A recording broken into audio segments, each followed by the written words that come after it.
Thank you, Dr. Amy, for taking the time to join us here at Hydrow. Very first question for you. Can you explain the brain-based impact of being in nature?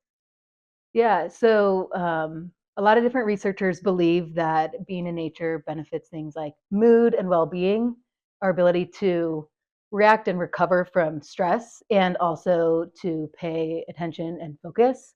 And so a lot of the cognitive neuroscience work that's been done has focused on areas in the brain related to these constructs.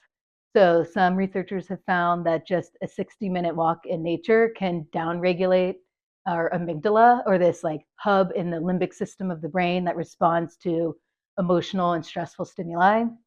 Other work has shown that a 90-minute low intensity walk in nature can downregulate an area called the subgenual prefrontal cortex, which is a hub related to symptoms of depression. So they think that this kind of short walk in nature might help downregulate some of the underlying neural features of depression. And then some of the work that I do looks at a 40-minute walk and its effects on the prefrontal cortex, an area of the brain that's highly engaged in our urban environments and that we use to like dynamically shift our attention and focus on different things. And we find that a 40-minute walk in nature kind of allows our prefrontal cortex to rest and recover from the demands of our urban environments. Well, you had mentioned earlier how humans are kind of innately drawn to nature. Mhm. Can you tell us a little bit more about why that's the case? The idea, it's called biophilia, that because we evolved in nature, we're genetically innately predisposed to enjoy being in nature and being drawn to natural elements. And some people have formalized this idea into a couple theories as to why we're drawn to natural spaces, linking it back to there's like a shift in our mood in nature that allows us to recover from stress more efficiently. So if these environments positively benefit our stress, then we're going to be more drawn to them. And also formalized into theories related to attention, that because we evolved in nature and we're predisposed to want to spend time in nature and around nature, that these environments just place less demand on our attention in a way that our urban environments don't reflect. Yeah, I mean, as a rower, some of my favorite moments are just like getting out and just sitting in a boat on the water Mm-hmm. and just kind of like taking in all my surroundings, and Totally. it's just like that quiet, tranquil place to be. Yeah, it is. People are really interested in like what the multisensory experience, like, is it the quiet? Is that we aren't hearing traffic Yeah. sounds and horns, cell phones ringing? Is it the sense? Is it the visual aesthetics? So, like, is it that there's a lot of green, or is it that there's water? And this kind of teasing apart of the multisensory experience to try to find out what are those characteristics of nature that we're drawn to, Yeah. and that help us recover from stress and restore attentional performance. You mentioned earlier too that you go on camping trips. Are there any Mm-hmm. like sports or things you like to do outside? Or Yeah, I living in Salt Lake, yeah, I love skiing. okay, Moved there in part for the skiing, yeah, the mountain biking. I try as best I can to go for trail runs if I'm going to run, but sometimes, as you know, you don't have time or yeah. the access is hard. So even just if I can get a break in the workday, I'll just go walk in the park by my house instead of around downtown, to kind of get the more accessible benefits of being in nature. Yeah.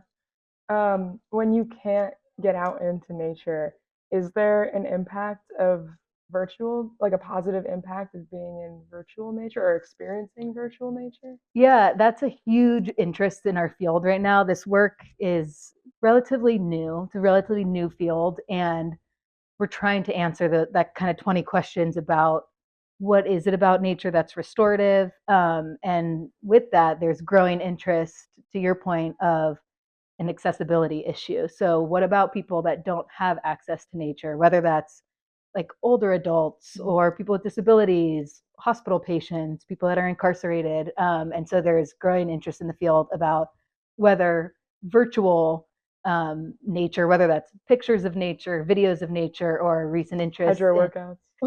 in VR nature of can they offer the same benefits?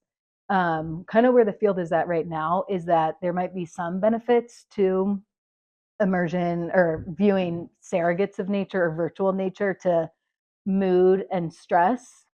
But there's not a ton of that work that's been done yet. People largely believe that because looking at different visual stimuli of nature is only tapping into one sense, that the multi-sensory experience of immersion in real nature might be more powerful. But it's absolutely like a really pressing question in our field of can we use virtual nature as a surrogate for real nature if you don't have access to real nature. It will be cool to see how that kind of evolves. I think you had Totally. mentioned like in the next couple years too, like just with so many different like VR inventions, and Totally. obviously connected fitness is a big thing too. So Yeah. If you've yeah, seen, if, I don't know if you've tried out Apple Vision Pros, have you?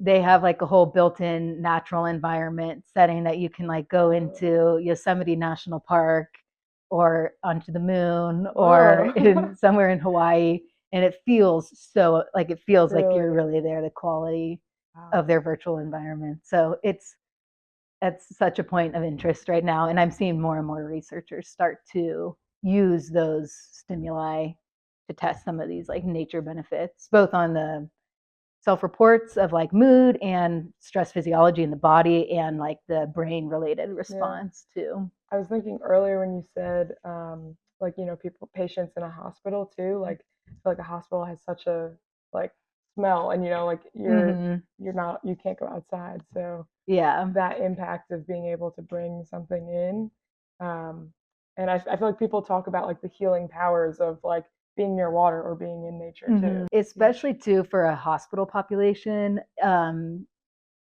you're probably undergoing some level of stress Hmm. being in the hospital in the first place. And if research suggests that like exposure to natural stimuli can help with like down regulating the stress response and helping recover from stress, it's like absolutely um, a really cool line of work. Yeah, for sure. Is there a recommended amount of time someone should be spending in nature to see tangible positive change?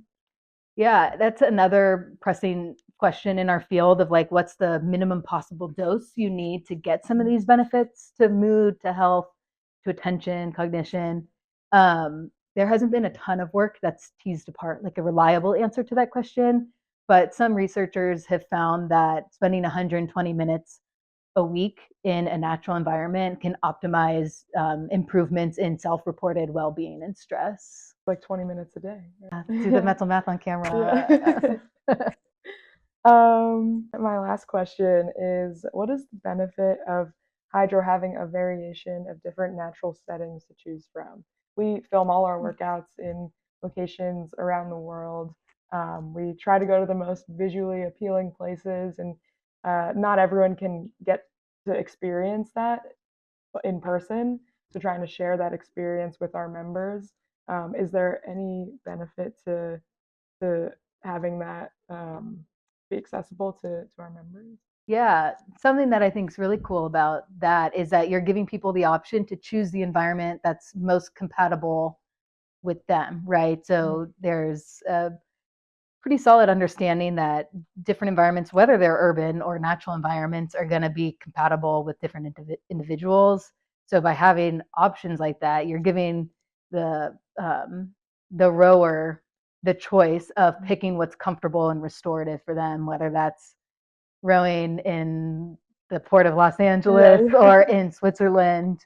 yeah. Some people really like desert environments. Some people like forest environments. Maybe it has to do with where they spend the most time. Maybe it's a novelty thing, but at least giving people the option to choose which environment is most compatible for them would probably strengthen the restorative benefits. All right. Thank you so much Yeah, of again for course. coming by, Hydro, for taking the time. We really appreciate it, and hope we can talk again. Yes. Thank you for having me.